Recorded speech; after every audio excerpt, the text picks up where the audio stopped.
Because like I think I was telling you, like I would really love to understand like some of the things that go into a person's mind as they're making a transition from Mhm. one-on-one to group, because it's not as cut and dry as, okay, you're trying to start a business. I mean, we all get that. That's one thing. And then it's like, okay, you have something and you already have a group and you're trying to scale it. That's a different thing. But Mhm. that place in the middle, that's really where I want to help people. And I find that a lot of um, the people that I've worked with in the past, because I was doing launches, that's where they are trying to go. And I would just like love to be able to help them with it. So can you share with me where you are at in the process? I know you have one-on-ones. Is a group a thought? Is it something that you've already started putting together? Is it something that you've already started talking to people about? Like, where are you at with that? Yeah, it's only something that I've thought about, Uh-huh. talked about it with you Mhm. because the conversation we had the other day, but I Mhm. haven't said it to anyone because I'm not yet confident in how the group's going to go or how my strategy is for the group. But I definitely I realize that I definitely want to do it for February. Like it has to be a group that all starts there and then. But then my mind was like, but what if someone comes to me in March and want to jump into the group? Like, what do I do then?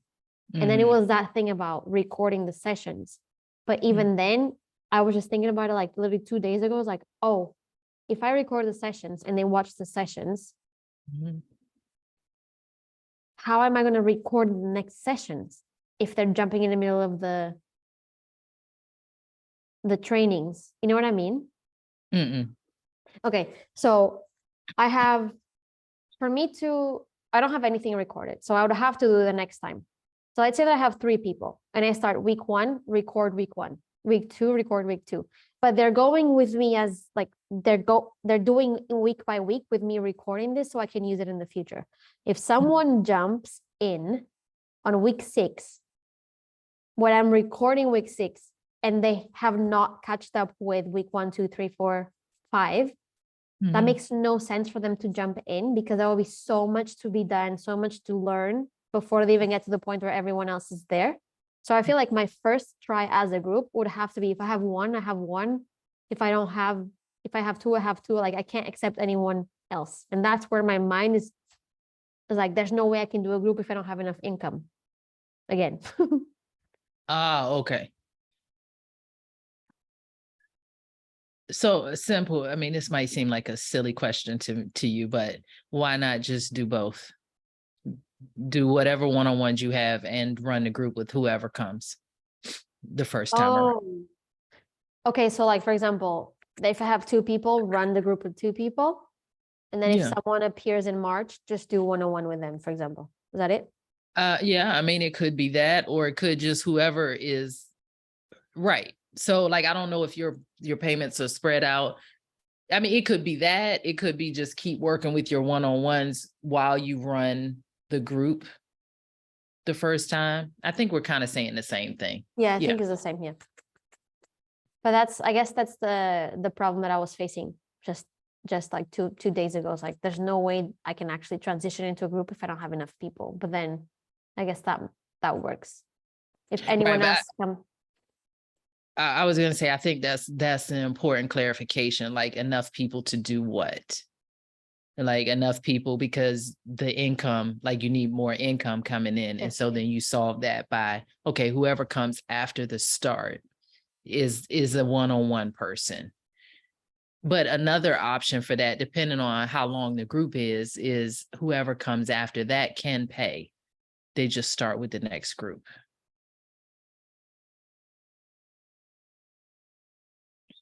Does that make sense what I just said? Mhm. So instead of like, for example, instead of me accepting it as a one-on-one, let's start then, I say you can start, like say June when I start the next group. Yes. My only problem there is definitely the income, right? So like if I only have 2 people in that first tryout, I Mhm. won't have enough income for those 4 months. that they are But- with me inside the group. Like I need more money to cover my expenses than just 2 people. But I think the thing where I'm getting confused with why this is a problem is if you were selling these one-on-one, what would you do? What would I do? What do you mean? Yeah, because you're like, if I don't get enough people, like enough is 2. So let's just give solid numbers, because I think when you get stuck in not enough, it becomes like vague and ambiguous. So if I get 2 people, where will the rest of my income come from? Is that From, the question? yes. Okay. So there are 2 solutions that I've already seen that could come from that. One is anybody that comes after the start date becomes a one-on-one client. That's additional income. The other option is anybody that comes after the start date will pay. They just don't start until June. Okay, but what if they don't want to pay right there and then, and they want to wait to pay at the beginning of the program? That's when it becomes tricky, I guess. People do what you tell them. If that's how it works, that's how it works. Just like if you're going to university, right now is November, so fall, it's already started. People that wanted to start in the spring, if they want to hold their spot at the university, they pay right now. Okay. The only reason I'm not fully on that train is because someone could definitely be able to afford the program, just like I really need to pay like for a month from now, let's say. And I'll have that a month from now. And I'm like, I'm not gonna be like, no, it's either now or never. I'm not comfortable with that. Oh, that's not what I was saying, do though. Okay. You said, what if they don't want to pay until June? That's not the same thing. So that's a different situation, right? So you introduced a different situation. So the person says, they came to you, like program starts February, they come to you in March, but they don't have the money in March. But you do have a program that starts in June, and they say, I don't have the money in March, but I can pay in April. How do you want to solve that problem? Every scenario that your brain comes up with, write it down, because there's a solution for all of it, is all I'm saying. Right. It's not the same, like the original situation that I was telling you about, because you were concerned about money, is if somebody comes after the start date. If somebody comes after the start date and they can pay, and they want to be in the program, then they can pay right then to save their spot. That's not the same as somebody that says, I'm interested in working with you, Maria. I just don't have the money right now. Do you see the distinction? I do. Okay. And I think that's great that your brain comes up with it. All I would ask is that come write all of these things down and then solve for all of these things. Got it. Write all down, all case scenarios. Yeah. Yeah. Everything that your brain, hold on one second. Sorry. Somebody's at the door. Okay.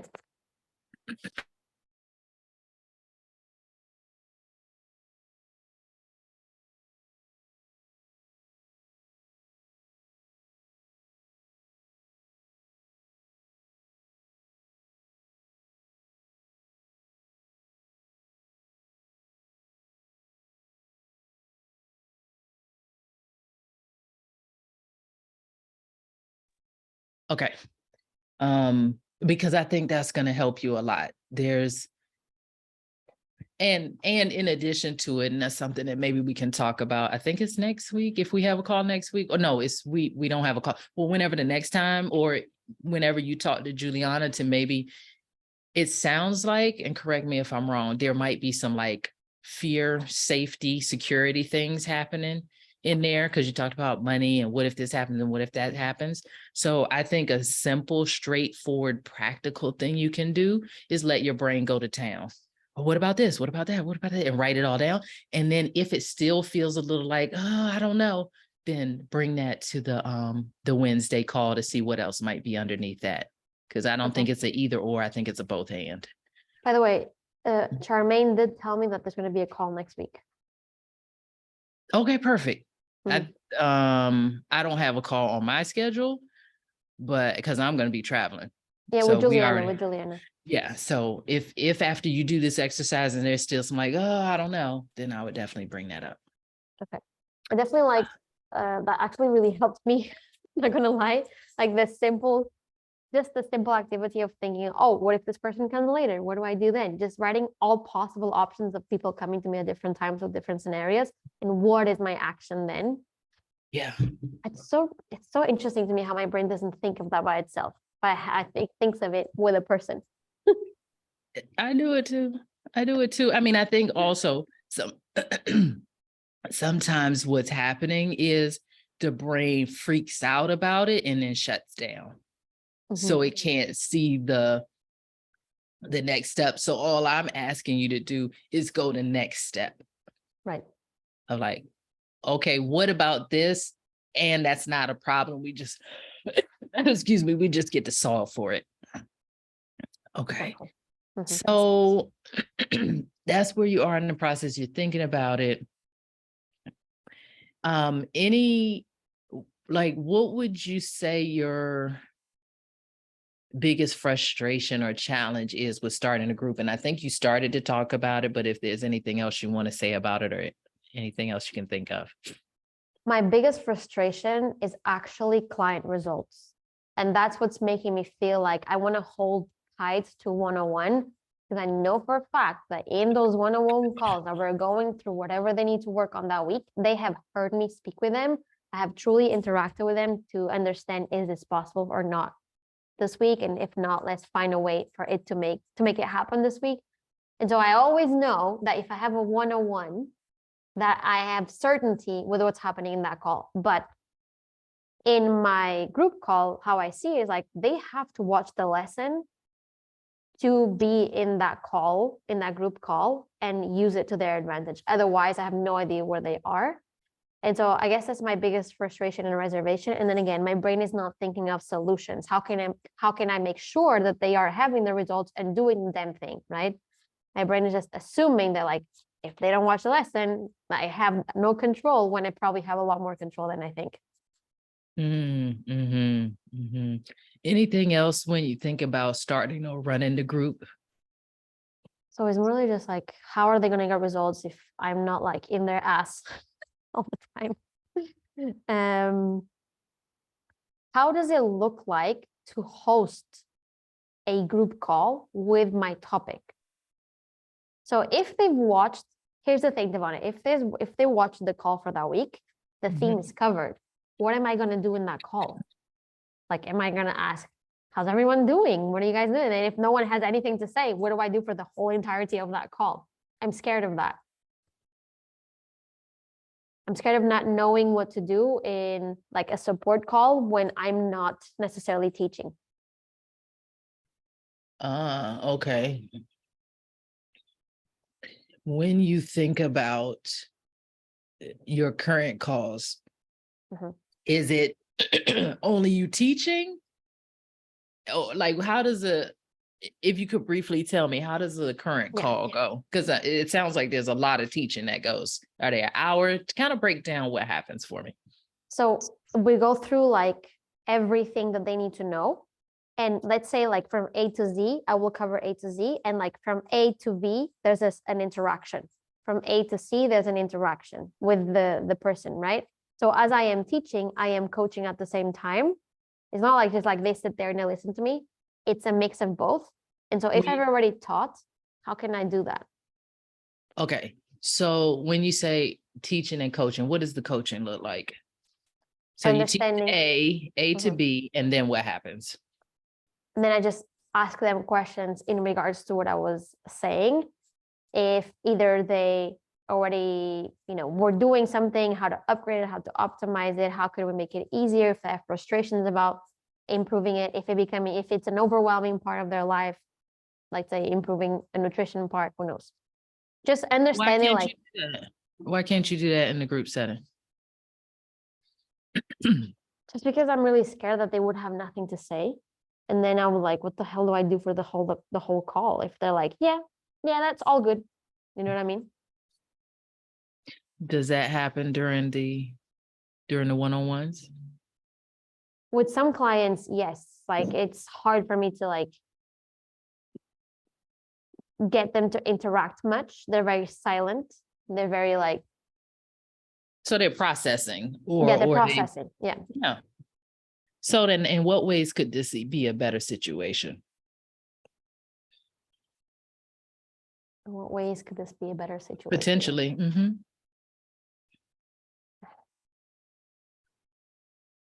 Maybe also like forcing me to find ways to ask questions that pulls more information out of them than just accepting that they have nothing to say. So in a way, it's a challenge for me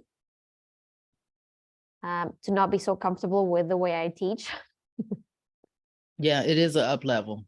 Yeah. I'll just tell you straight up. Yep. The difference between one-on-one and group, it will require you to learn some new skills. Yeah. So it's also one of the things that you didn't mention is you said some of the clients are more talkative and interactive and some are more reflective in their process. So how could it be better to have the mix of those people in a group? Oh, I mean, for sure, for the other people who are very reflective, just seeing the other person already being in a position where discussing the behavior or something like that, like could show them that it's safe, they can do that, you know, don't have to sit there, show them before what they can do before they do it, or show that it's okay to speak about their problems or whatever. Yeah. And but sometimes they don't even know what questions to ask. That's why they're not saying anything. Right.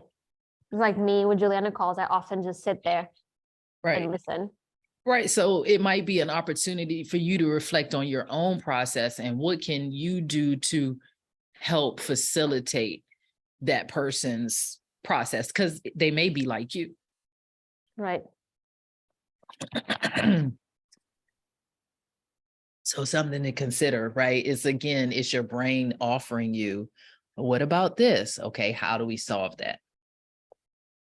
All right, it's nothing to run away from, it's something to lean into. But your brain is brilliant. It's coming up with some things to consider. Mm-hmm. So that said, what would be your perfect situation for a group? Like if you could snap your fingers and everything be awesome in this area, what would life in your group be like? Okay. My perfect group would be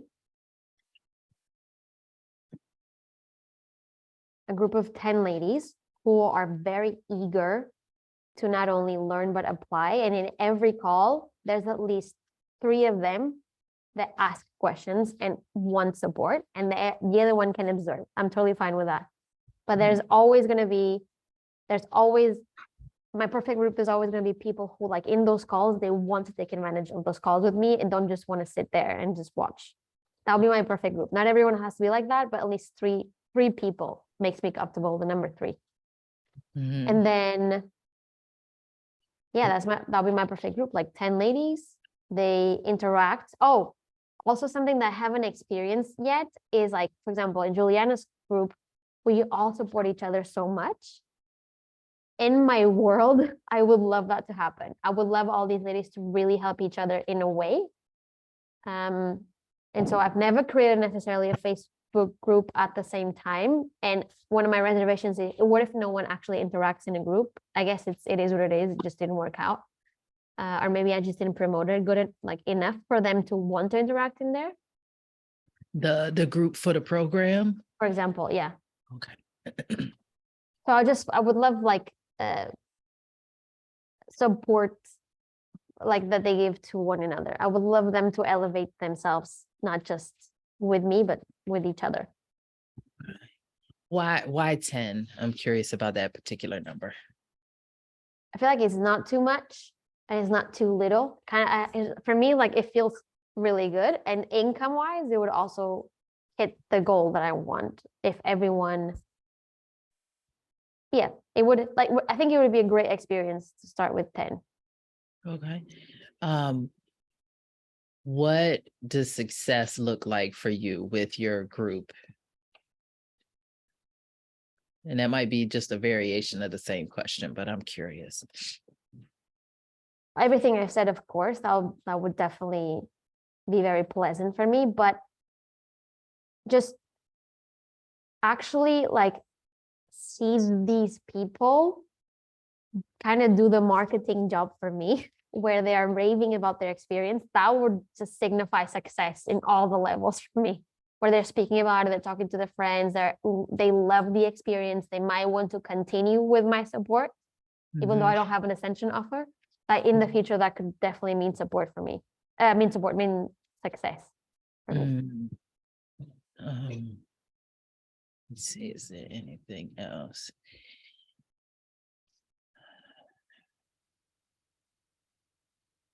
Besides, so I think you started to answer it, but besides the number of people or revenue, them raving about their results, is there anything else that would be like, yes, this feels like it's successful?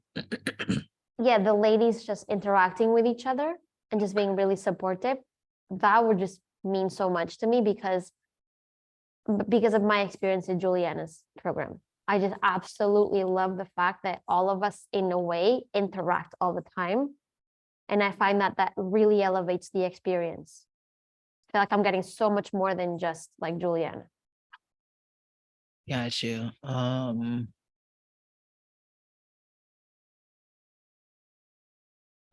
We talked about a few of these, but what other concerns do you have about starting or running your group?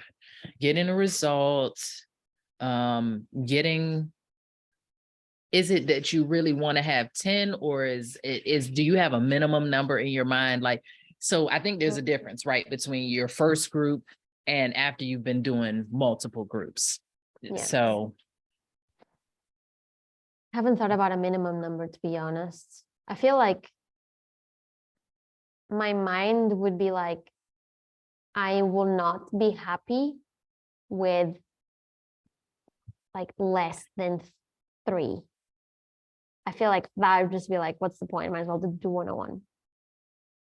But I mean, it's 3 people. It's quite a lot of people. But I think less than 3, I would be just really disappointed with like starting a group with 3 people. I think it's just because also, Tivana, I think is how would they think about, what would they make this mean about me? Like, can I not attract more people? Is my program that good that it's only 3 people? Questioning my capability to lead that program by having a very small amount of people, expecting it to be more maybe. what do you think would give them the expectation that there should be more than 3? I think it's only if I mention that there's going to be a lot of people. Otherwise, I don't think why they should expect a lot of people in the program. They maybe expect a couple people, but maybe not that many. Unless I say like you're going to join a group of like 10 ladies, and then they come to the calls and there's 2. I was like, where's the other 9 or 8?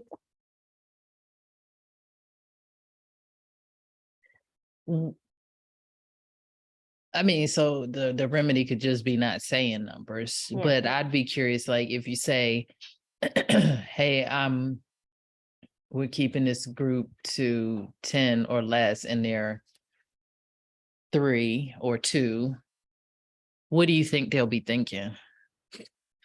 Because the reason I'm asking, because this is not the first time I've heard this. Yeah. Maybe thoughts of like, I was expecting more people here. Like, why is there not more people here? It's a bit weird. Like, why are there not more people here? Is there something wrong with this program? Did I make a mistake? Mm. But you know, it's interesting. Like, my brain also goes the other way, fast. It went there fast. Like, I just didn't sell 10 people. I sold 2 people. So you guys are lucky to be in this program. I just didn't sell more than 2. It's totally fine. It is what it is.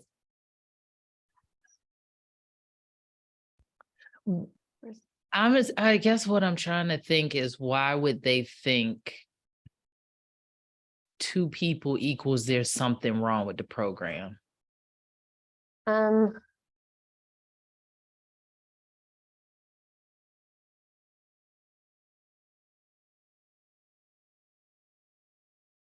think it's maybe just I don't think there's that much logic behind it, but maybe just the expectation that there would be more, and then they question again, why is there not more? And then maybe their heads start going into,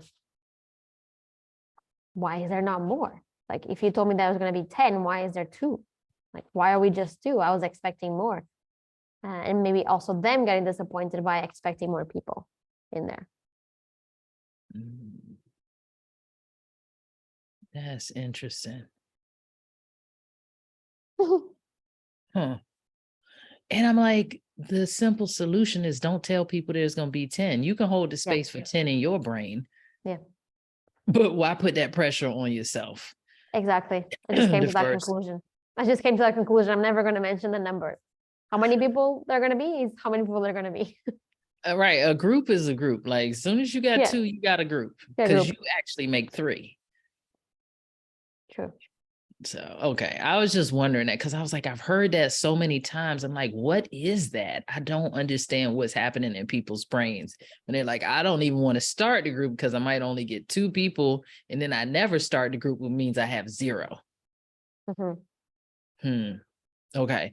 What do you feel like you need that you don't have yet in terms of understanding, support, skills, assets, or whatever to start your group yet, if anything? I think he's more like, I think what scares me the most, which I think maybe is where, because I haven't experienced, I don't necessarily know if I lack the skill or if it's just, I've never had to use it as much, which is create a conversation within a group of people where they're not interacting with me, be able to pull out from them, being able to allow them to know that they can interact, or you know what I mean? I think Facilitate the group. Yeah, facilitating a group, because I've never done it. I just don't know what my skill there is. So I think that if there could be, tips, advice, or even any training around that, I would be happy to listen to whatever that is. But at the end of the day, I feel like that's very personal, and how someone interacts with other people. But at the same time, there is skill there. So For sure. Yeah. For sure. So just from a, again, like, I think this is cool. We just raise this stuff and then we solve it. If you're in a group with 3, 5, 10 people and you're like, okay, well, y'all watch the modules. Yep. Any questions? And then you get crickets. What do you think? What do you think you could do? Yeah, in my mind just immediately went, okay, like there's no questions. Cool. Let's go like step by step. Like in this particular thing, how did you guys manage to include this into your week? Like, let's go one by one. That probably would take maybe 20 minutes. Great. And maybe people would talk longer. Okay, great. 40 minutes left, gone. I think I'll be able to do it, especially knowing that like I already do that with my clients. Like if I see that there's not like the person is just like, everything's good, everything's fine. Yeah, sure. Like, no, it's not that sure, fine. It's never like that. So I try to pull it and understand, okay, so what exactly are you doing? How does that look like in your week? And, but yeah, like in a way, I think I can do it, but it's like, am I capable of doing a full hour on that when there's like a continuous rejection to wanting to answer? But then again, that probably might be like 1 or 2 calls, and then people get more comfortable and might want to ask more questions or talk for longer than just a couple seconds. Like, for example, one of the things I actually liked, just realized, is like me and you, not me and you, sorry, when I'm in your calls, the office hour calls, and it's just like me, you, orally, I love that. Like, amazing. There's going to be time for me to be coached, even though I didn't ask a question. I'm like, I did ask a question, but the bot is going to make me speak. You have seen me do it. Yeah. Like the other day, we had like proper 30 minutes, just the 2 of us, and I had no problem. You got something out of me. I was like, okay, let's work on that. Because there's always here. So here's my thought that drives that. There's always something to coach on. So when I stay in my brain, then I find ways to pull it out of y'all. Yeah. Because then if it's only only 2 people on the call, then I know I have more time.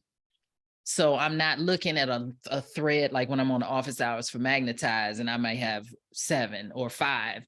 I'm not watching the time as much like, okay, I got to get them to a point and give them something to think about because I got to get to the next person. So you get to see it from both sides, right? There's problems on both sides. If you have a thread full of questions, then you got to manage your time.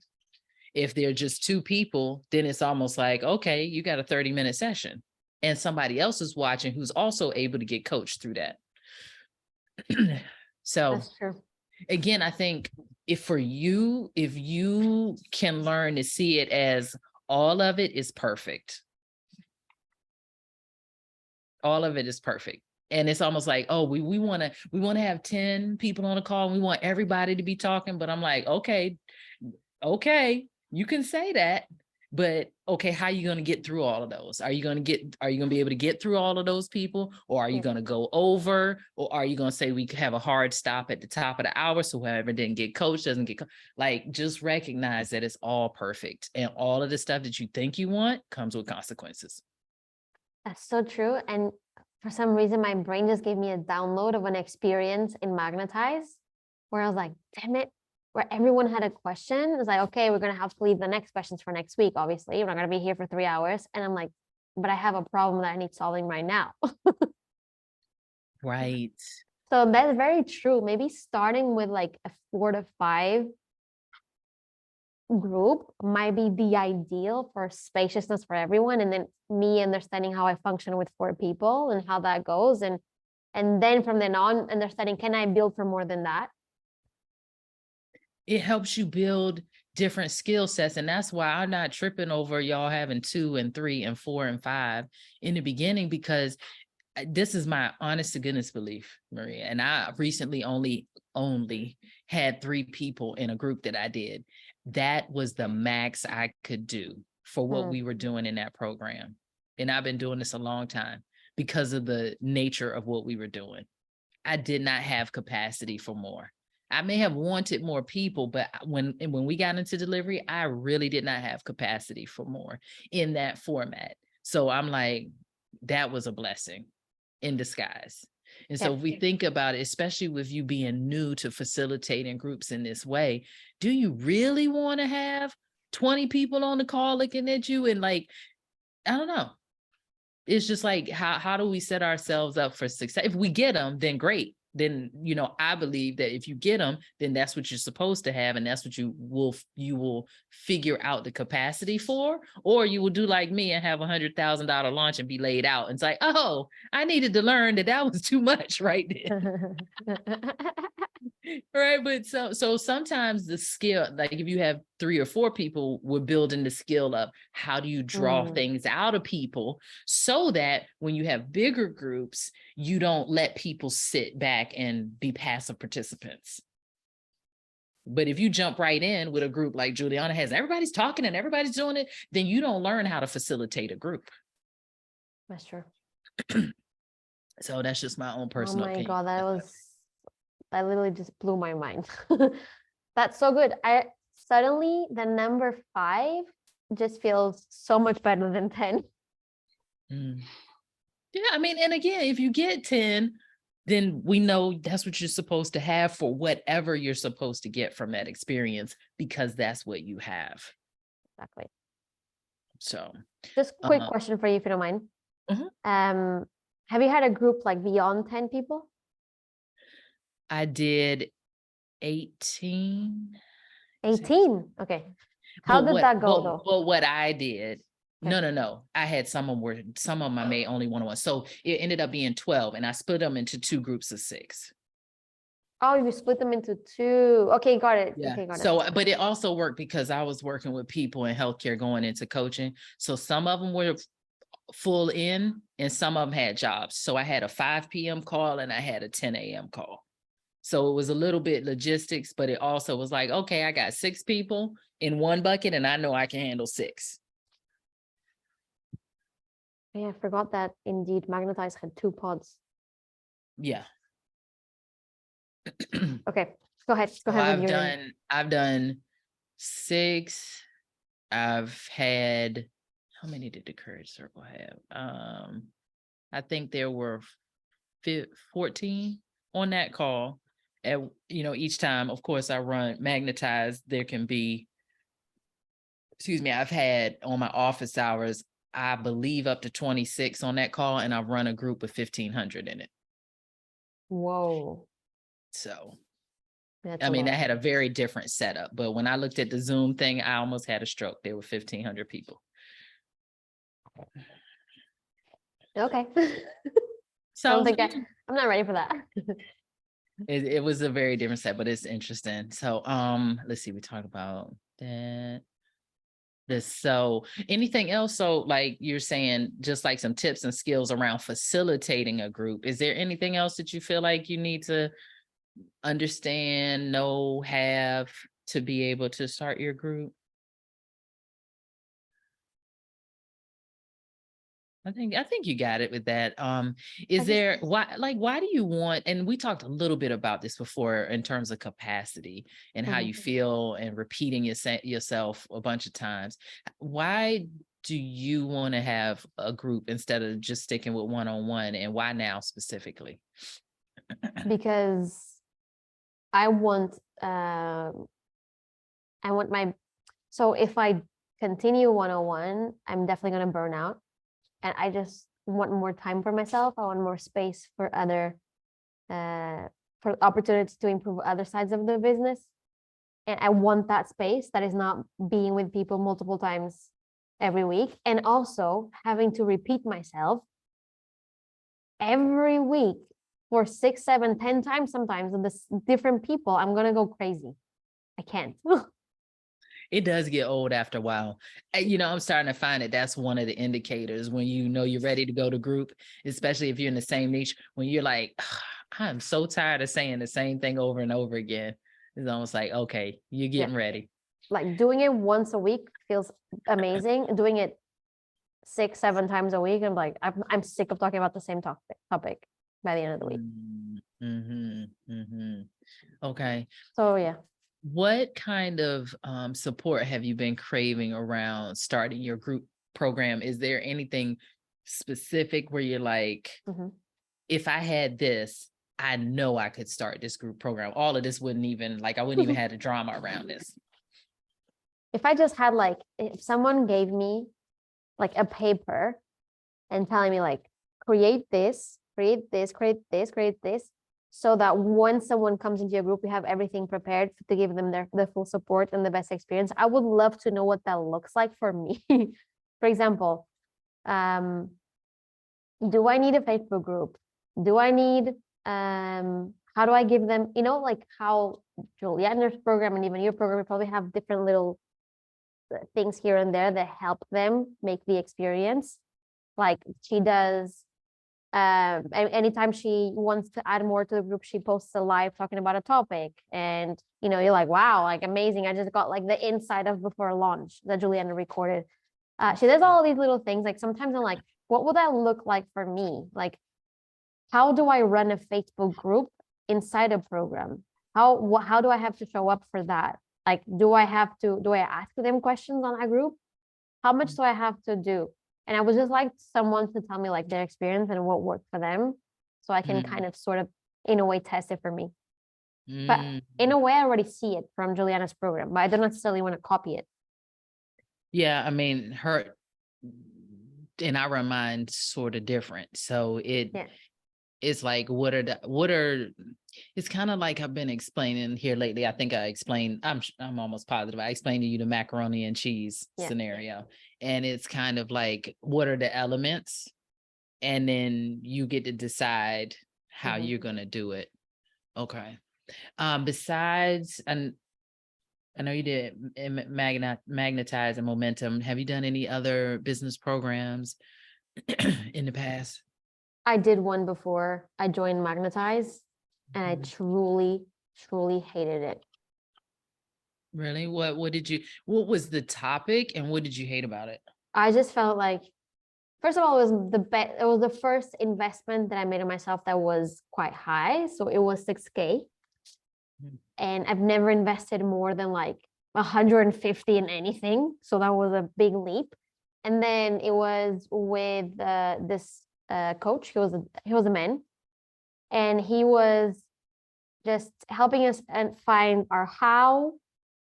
So it's like the 3 H's, like who, or W's, who, how, and like pretty much how I find what we want to work on. How could we create something for our clients, or a program or whatever that is, and niching down, stuff like that. So he was kind of trying to teach us that. And it was a group program. And it was just like 4 of us in that call. But he didn't give time for any of us to speak beyond 2 minutes. And so I Well, always, what happened with the rest of the time? he was saying something, he was engaging or teaching something, but I just really truly didn't like it because there was no space for me to evolve or ask questions.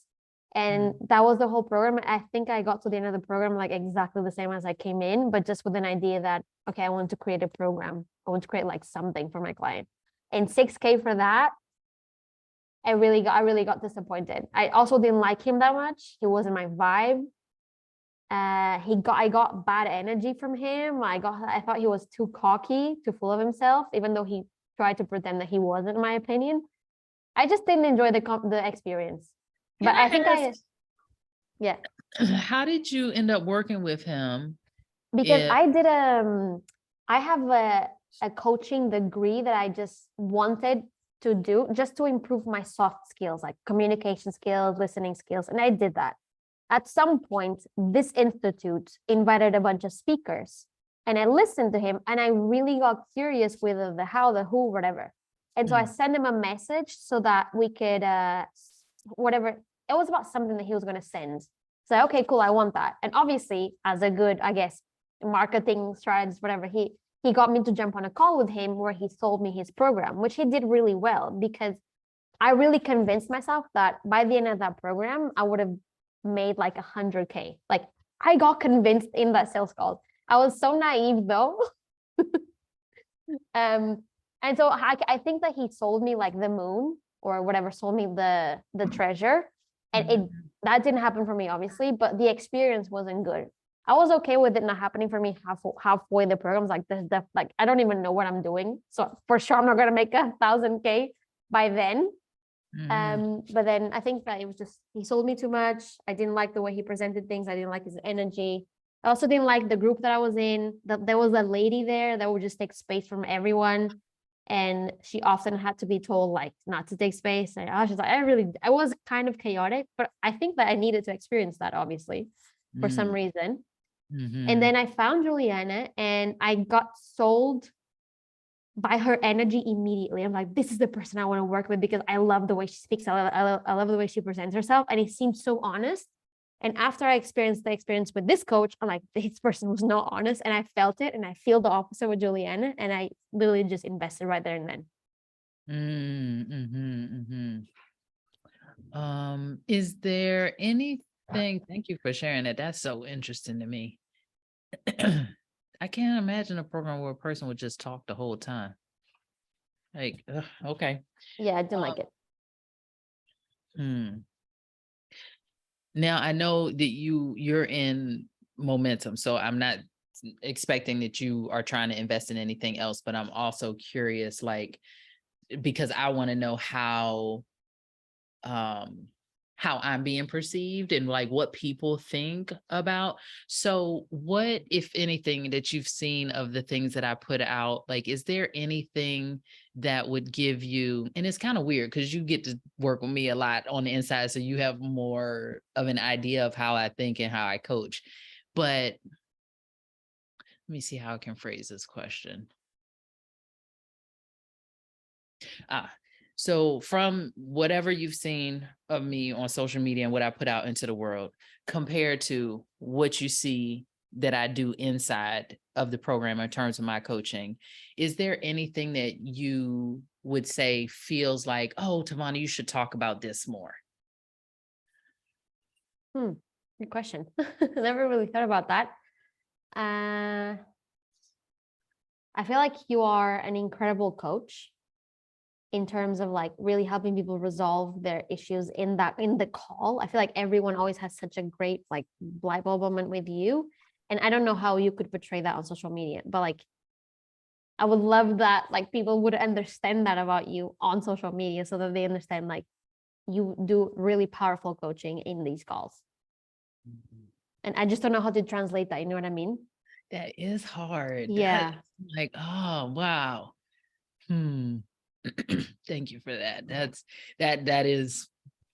Has been the interesting journey of mine. Because you're right. It's like it is also what y'all bring and where y'all are at in the moment. Like the other day when we had the call, what were we talking about? I can't remember what we were talking about, but it was very much strategy.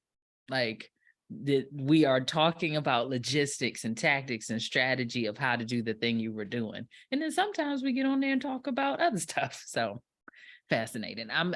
It's making me think of, because you were talking about if somebody would give you, this is how to run a Facebook group inside of your, so I would call that a community inside of your group, because it could be Facebook, it could be Mighty Networks, it could be Circle. There's so many ways you could do that. It could be a Slack channel.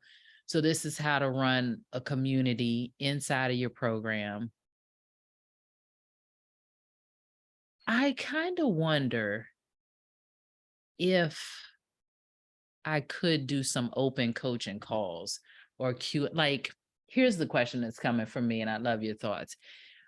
Some of these things that you brought up today, and I had a couple of other calls like this today where people are bringing up stuff about like fears or hesitations or concerns around starting their group, because like, but what about this? What about this?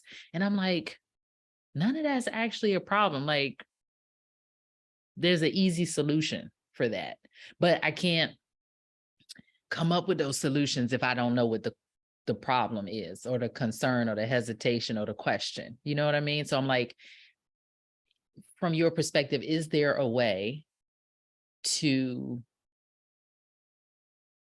solicit maybe those questions, or get those questions out of people, or get those concerns out of people, so that I can easily just help them be like, okay, this is not a problem.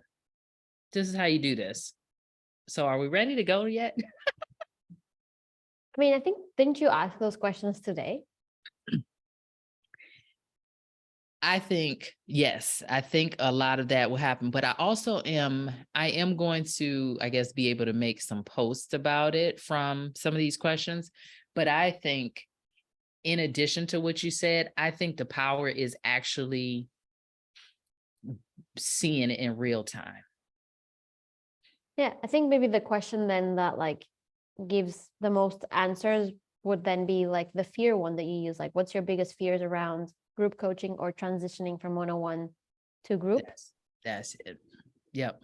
Okay. Or even like, what's stopping you right now from making your one-on-one program in a group one? Like the person was like, oh, I don't want to transition right now. Like, why? Why don't you want to transition right now?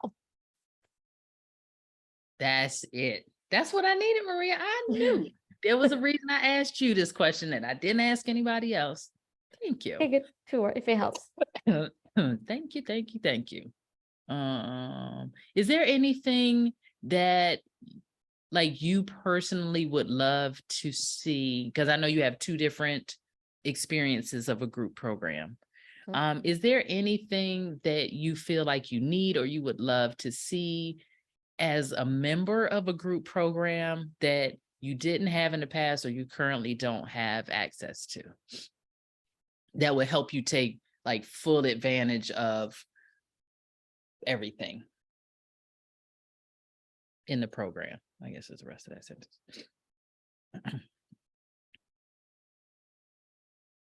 I think maybe then, I mean, this is just a little small detail, but maybe like, for example, in Juliana's, I'm going to talk about Juliana right now just because it's what I'm experiencing, having like a call where she describes how does she run her Facebook group inside her program, what type of time investment, energy investment that she puts into it, like just kind of running me through.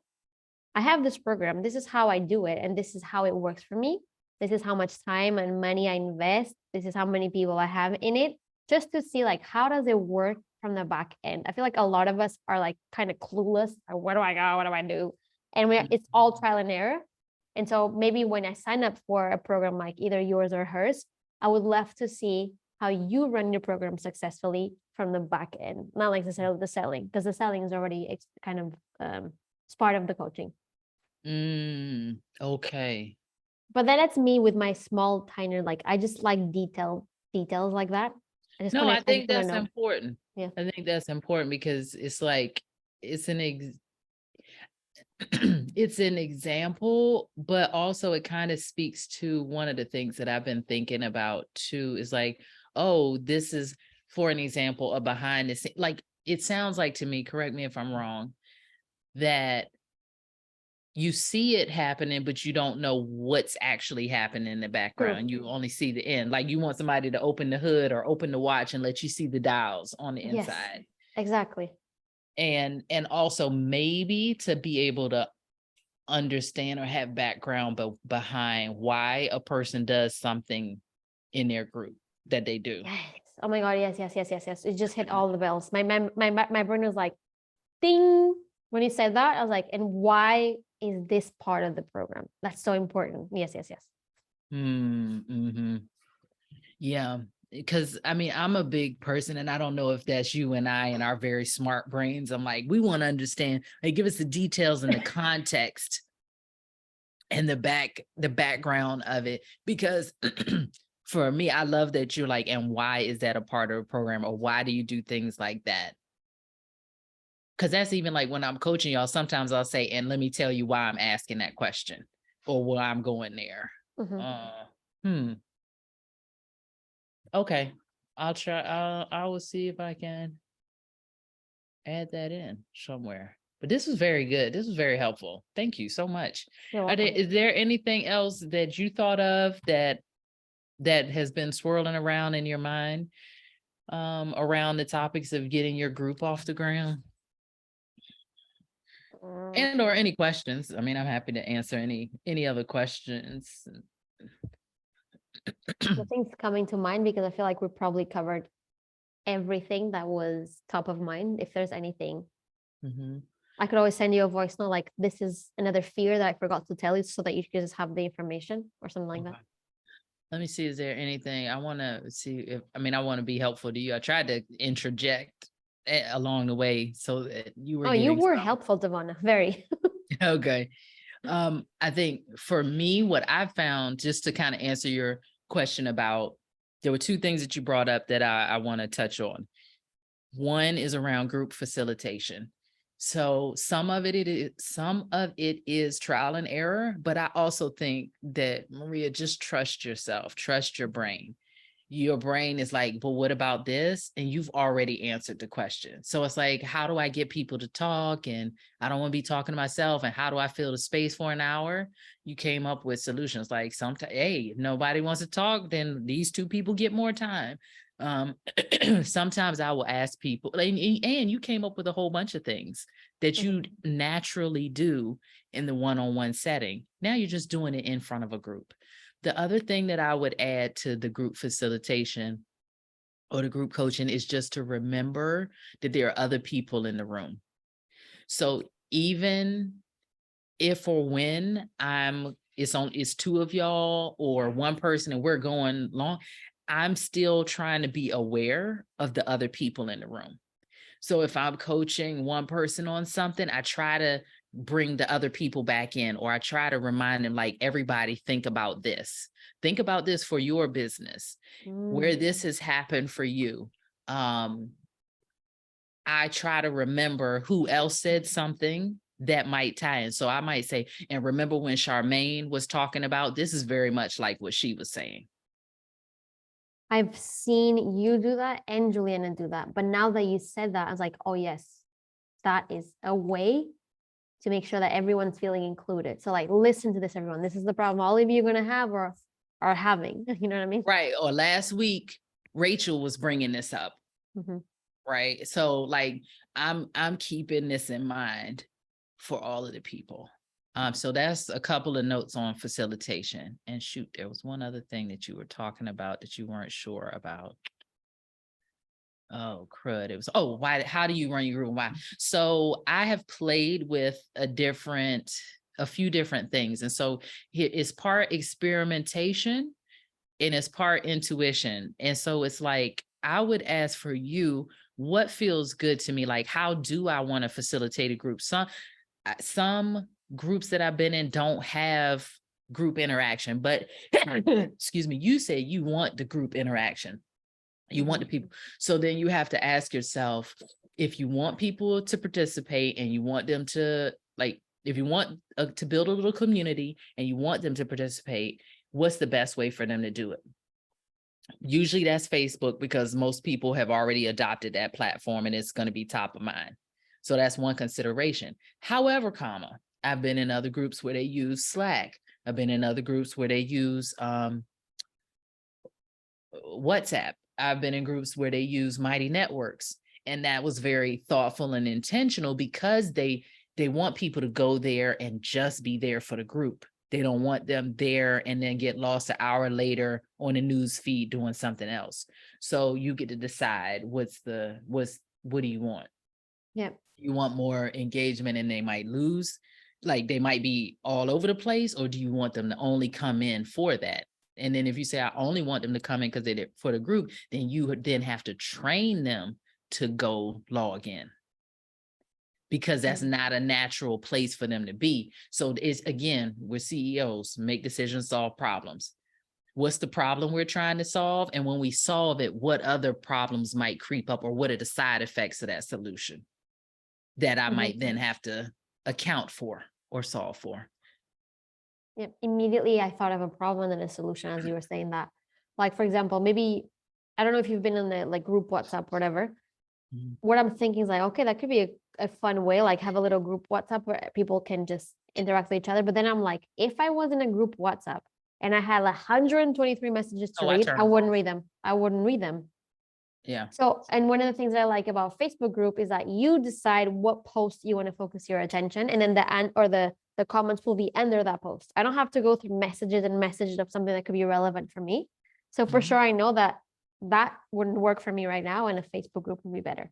But for example, I have two ladies that they don't use Facebook. And if I have 3 people in the group and 2 of them don't use Facebook, where is the interaction? It's gone. Right. So then that becomes the question. Like, I've had people who aren't on Facebook sign up for Facebook so that they can be a part of the community. Yeah. So you got to find out, like, why are they not on Facebook? Is it like a personal safety thing or something? Or is it just like, I don't have Facebook? And then that becomes like, okay, now you got to put your sales hat on. Like, you got to sell the idea of the group and why it's important to the process. Exactly. Yep. But then again, so then we have an adoption problem, possibly. So then you get to decide, okay, well, how do we do that? Like, are you sending weekly emails with an easy access button link to the group?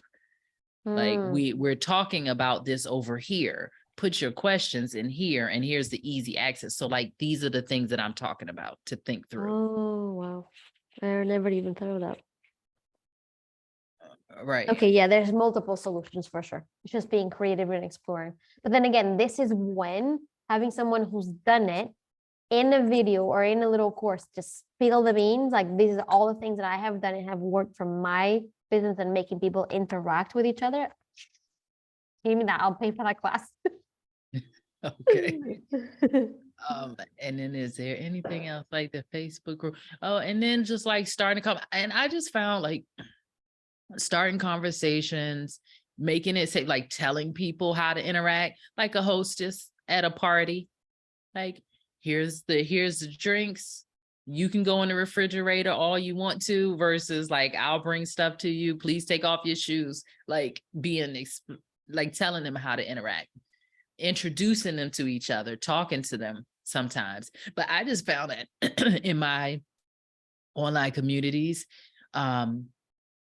the people, like, I get more interaction in the online communities that are paid part of the group program than when I've had free groups.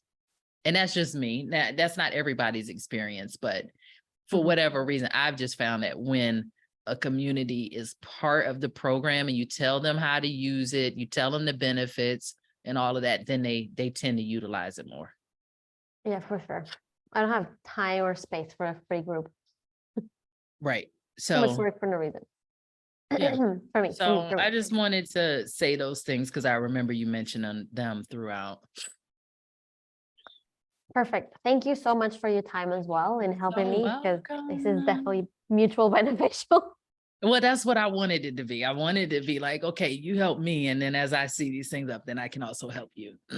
So Awesome. thank you. Yeah, it definitely gave me room for thinking and solving. Yes. All right, Awesome Savannah. sauce. Have a great rest of your day and have a great Yes. weekend. Get better and have a good Okay. weekend too. Thank you. Bye.